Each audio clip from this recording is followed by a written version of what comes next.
Alhamdulillahi Rabbil Alamin. Alhamdulillahilladzi anzala as-sakinata fi qulubil mu'minin liyazdadu imanan ma'a imanihim. Asyhadu an la ilaha illallah wa asyhadu anna Muhammadan abduhu wa rasuluh. Allahumma salli ala Muhammad wa ala alihi wa ashabihi wa man tabi'ahum bi ihsanin ila yaumiddin. Bapak Ibu jamaah sekalian yang dimuliakan Allah, bersyukur mari kita panjatkan kehadirat Allah Subhanahu wa taala yang telah melimpahkan nikmat dan karunia-Nya kepada kita sehingga pada malam hari ini kita masih bisa diberikan kesehatan dan juga kesempatan untuk melaksanakan qiyam Ramadan yang sebelumnya sudah kita dahului dengan menjalankan puasa Ramadan, yang mudah-mudahan semuanya itu diterima oleh Allah Subhanahu wa taala dan dicatat sebagai amal ibadah kita semua. Amin. Bapak Ibu sekalian yang dimuliakan Allah, salawat dan salam semoga senantiasa tercurahkan kepada junjungan kita Nabi besar Muhammad sallallahu alaihi wasallam. Jamaah sekalian yang mudah-mudahan diberkahi oleh Allah, di Ramadan tahun ini kita masih dihadapkan dengan ujian satu pandemi COVID-19 yang Ramadan tahun lalu sesungguhnya sudah kita hadapi bersama. Bedanya kalau di tahun ini mungkin kita sudah lebih siap untuk melaksanakan ibadah-ibadah di bulan Ramadan di tengah pandemi COVID. Kalau dulu baru berapa bulan menjelang Ramadan jadi agak kaget seperti itu. Meskipun berbeda ya, tapi protokol kesehatan yang terus digalakkan hendaknya selalu dan tetap menjadi perhatian kita bersama ya. Apalagi bagi kita umat Islam yang menjalankan ritual-ritual ibadah di bulan suci Ramadan yang memungkinkan berkumpulnya banyak orang seperti sekarang ini ya. Takmir masjid Baitur Rahman ini insyaallah senantiasa menggalakkan dan mengkampanyekan protokol kesehatan itu, dan mudah-mudahan jamaah sekalian juga memperhatikan setiap protokol kesehatan yang harus dipatuhi ketika masuk ke masjid ini ya, sehingga kita bisa terlindung dari segala macam virus dan penyakit. Amin ya Rabbal Alamin. Bapak Ibu sekalian yang dimuliakan Allah, ada satu anggapan yang berkembang ya, terutama di masa pandemi COVID-19 ini ya. Anggapan ini berasal dari sebagian orang yang menyatakan bahwa tingkat spiritualitas seseorang itu sejalan atau beriringan dengan tingkat kepayahan dalam beribadah. Atau dengan kata lain, semakin payah kita melaksanakan ibadah, semakin tinggi tingkat spiritualitas seseorang. Ada anggapan seperti itu ya. Sehingga orang-orang yang takut ke masjid dulu itu disindir. Wah, sama corona wae wedi. Sama Covid aja takut tapi sama Allah enggak takut. Kan ada itu kata-kata kayak gitu dulu, Pak. Bahkan mungkin sekarang masih ada itu. Ada yang sampai sekarang khawatir ya. Bahkan takut mungkin karena dia punya bawaan penyakit seperti itu.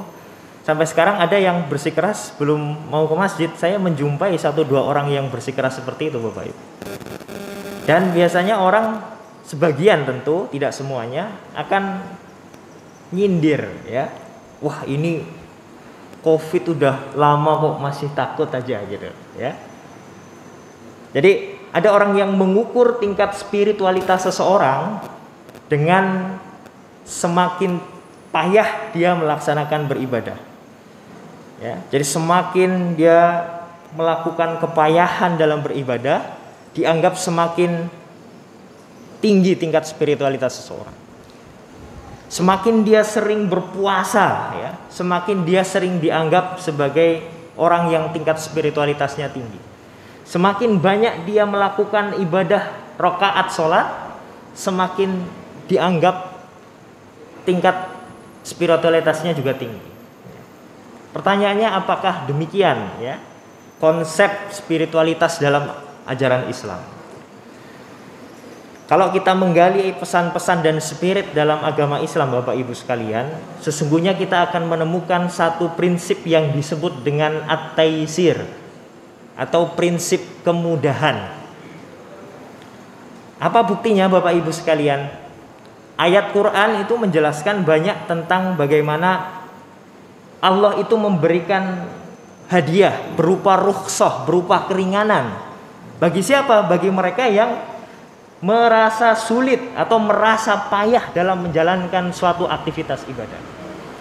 Satu contoh yang sangat jelas misalkan adalah tentang orang yang bepergian mendapat rukhsah, mendapat hadiah untuk mengqashar sholat. Yang biasanya sholat isya 4 rakaat, ya, sholat zuhur 4 rakaat, sholat asar 4 rakaat, karena dia sedang bepergian, dibolehkan untuk meringkas sholatnya menjadi 2 rakaat. Apa boleh? Boleh dalam agama Islam, ya. Karena ada ketentuan rukhsah itu, yang tadinya 4 rakaat menjadi 2 rakaat itu boleh. Tapi kalau dalam keadaan normal, bagaimana? Tidak ada apa-apa, tidak ada ilahnya. Tentu menjadi persoalan, ya. Makanya ukuran seseorang atau spiritualitas seseorang itu semata-mata tidak bisa diukur dari semakin payahnya dia melaksanakan ibadah.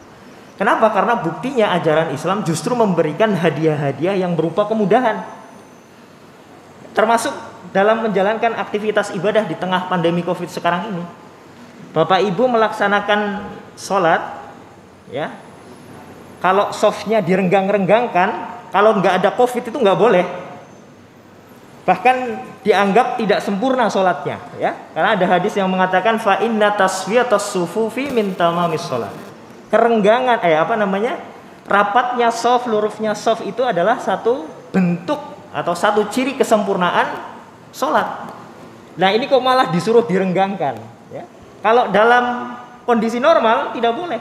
Tapi karena adanya COVID-19 yang itu menjadi illah syar'iyah, ya, alasan syar'i dibolehkan melaksanakan sesuatu yang tidak boleh dalam kondisi normal, maka hal-hal yang sebagaimana kita lakukan dalam sholat jamaah menjadi boleh. Merenggangkan sholat, pakai masker, sholat pakai masker itu ada hadis yang nggak membolehkan, Pak, Bu. Meskipun hadisnya secara kualitas masih bisa diperdebatkan, tapi sebagian yang mengatakan hadis itu makbul, mengatakan bahwa kalau sholat pakai masker atau penutup wajah tidak boleh. Tapi ini di tengah pandemi Covid, hal-hal yang tidak boleh itu menjadi boleh. Ini bentuk suatu hadiah dari agama Islam kepada kita umat Islam. Taisir, rukhsah, kemudahan dan keringanan yang diberikan agama Islam kepada kita, ya. Makanya ada satu kaidah fikih yang sangat bagus, Bapak Ibu sekalian, yang menunjukkan bahwa hukum Islam itu sebenarnya fleksibel sekali, tidak kaku sebagaimana mungkin sebagian orang meyakininya, ya. Ada kaidah fikih yang diformulasikan oleh para ulama yang menyebutkan bahwa ma hurrima li dzatihi ubiha lid-darurah wa ma hurrima li saddidz dzari'ah ubiha lil hajah. Sesuatu yang diharamkan karena zatnya memang haram, suatu saat bisa jadi dia dibolehkan dalam kondisi darurat. Apa contoh sesuatu yang haram secara zatnya dalam agama Islam? Babi. Babi itu haram, zatnya itu haram. Mau diapakan, babi itu tetap haram. Zatnya tetap haram. Tapi kalau dalam kondisi darurat, Bapak Ibu sekalian, ada rukhsah, ada keringanan bagi kita untuk bisa mengkonsumsi babi itu, ya. Sebagai contoh, misalkan kita pergi ke hutan nih, kehabisan bekal, satu-satunya yang ada di situ itu hanya babi hutan. Kalau kita nggak makan, kita akan mati tuh.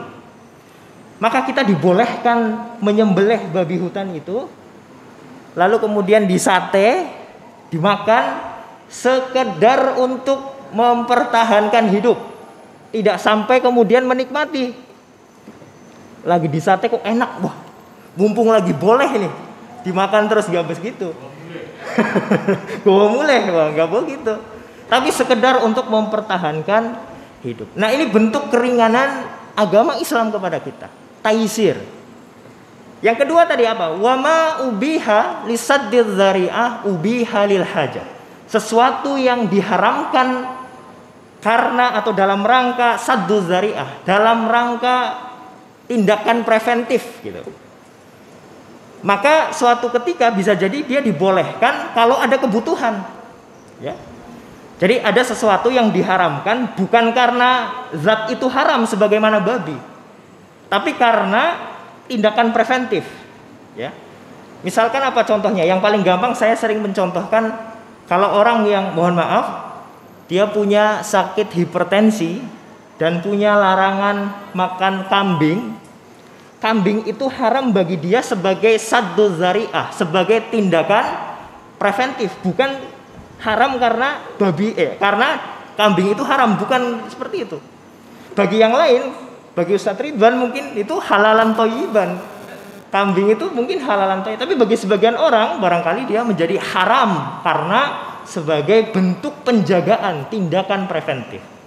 Tapi kalau dia sudah sembuh, ya, dari hipertensi atau dari penyakit yang menghalangi dia makan kambing, maka kalau dia butuh suatu saat makan kambing, maka dibolehkan. Nah, ini bentuk bahwa sesungguhnya ajaran Islam itu sangat fleksibel, memberikan keringanan kepada setiap umat.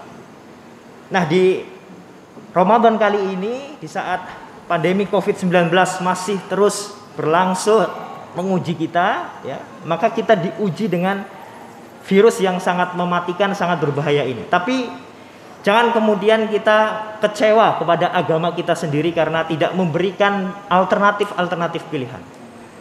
Kalau kita menggali dalam ajaran Islam, maka kita akan temukan alternatif itu.